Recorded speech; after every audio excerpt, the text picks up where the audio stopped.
بسم اللہ الرحمن الرحیم۔ مرد کی پتلی سے عورت کو بنا کے اللہ تعالیٰ نے مرد کو اپنی اس حکمت کا اشارہ دیا کہ میں نے اس عورت کی تخلیق فرشتوں کی لائی مٹی سے نہیں کی، میں نے اسے تمہارے جسم کے حصے سے اس لیے نکالا کہ عورت کا تقدس اور پردہ قائم رہے۔ فرشتوں کو بھی خبر نہ ہونے پائی کہ زمین کی لائی ہوئی کس مٹی سے عورت کی تخلیق ہوئی، یعنی عورت کے تقدس کی حد پر دیکھیے کہ فرشتوں سے بھی اس کی بناوٹ کا پردہ لازمی قرار دیا گیا، اور پہلی عورت اس مرد کی پسلی سے نکلی جس کی وہ منفوحہ کہلائی۔ اب بات آتی ہے پسلی کی۔ عورت پسلی سے ہی کیوں نکلی؟ کیا ٹیڑھاپن وہی سے ملا؟ نہیں، یہاں بھی حکمت سے خالی بات نہیں ہے۔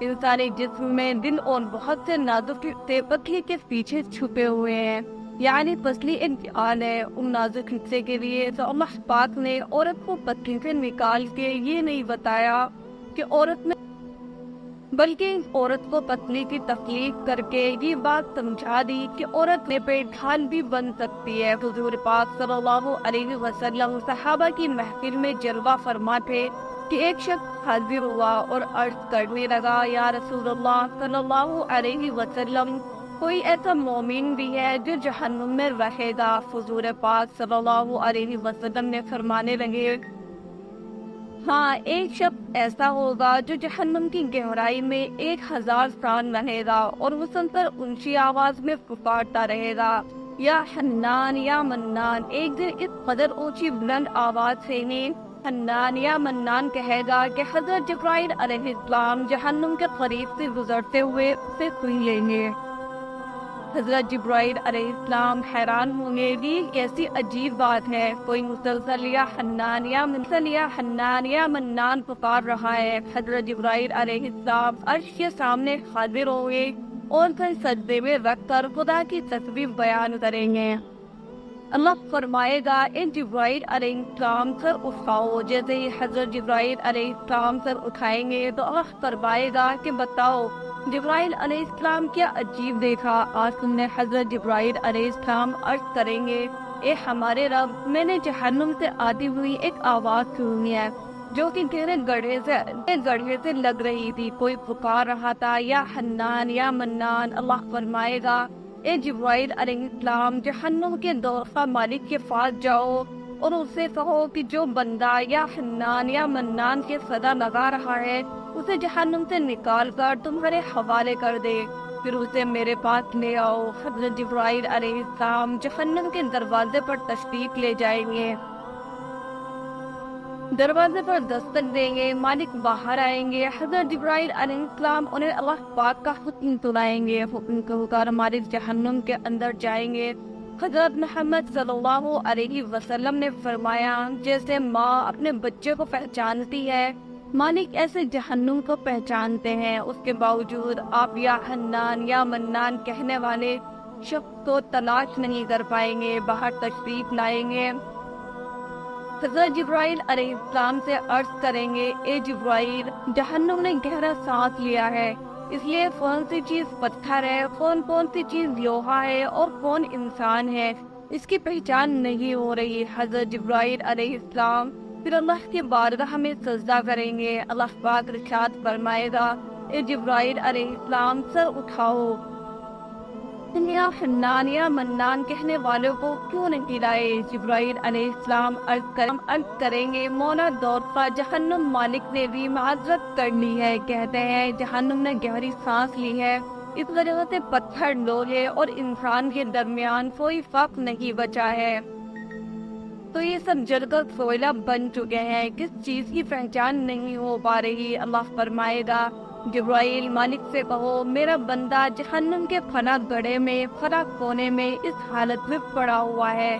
حضرت جبرائیل علیہ السلام جہنم کے دروازے پر جائیں گے اور حضرت مالک کو یا حنان یا منان پکارنے والے کا پتہ بتائیں گے۔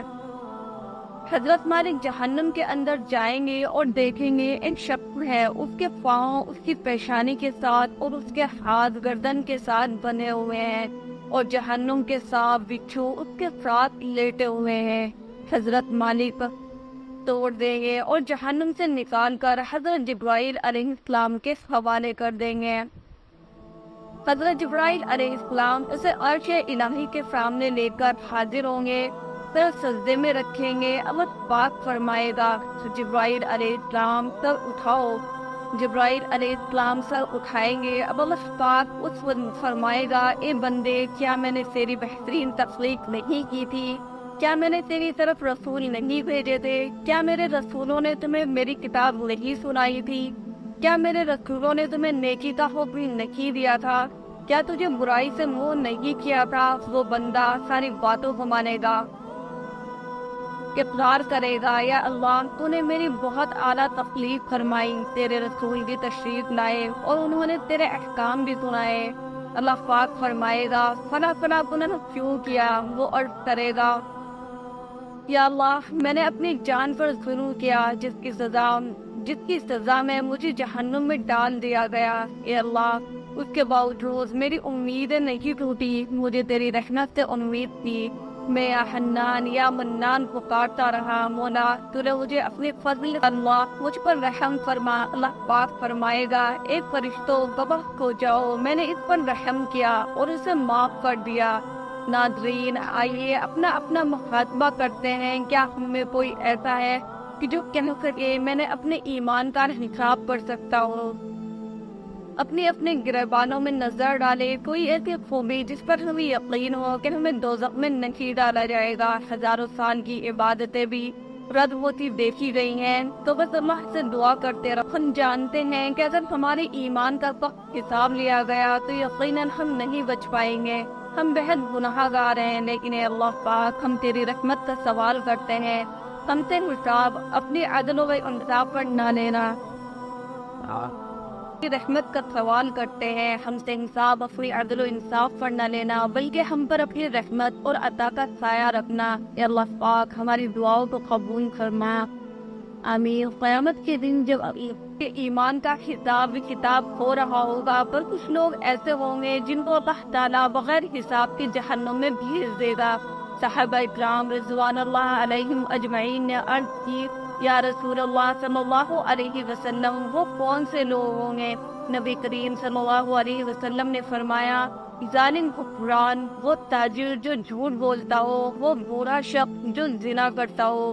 نبی کریم صلی اللہ علیہ وسلم نے فرمایا، جس شخص میں یہ تین عادات پائی جائیں وہ جاہل ہے، جو سننے سے پہلے ہی جواب دینا شروع کر دیتا ہے، بات کو سمجھنے سے پہلے ہی جھگڑا شروع کر دیتا ہے، علم نہ رکھنے کے باوجود فیصلے شروع کر دیتا ہے۔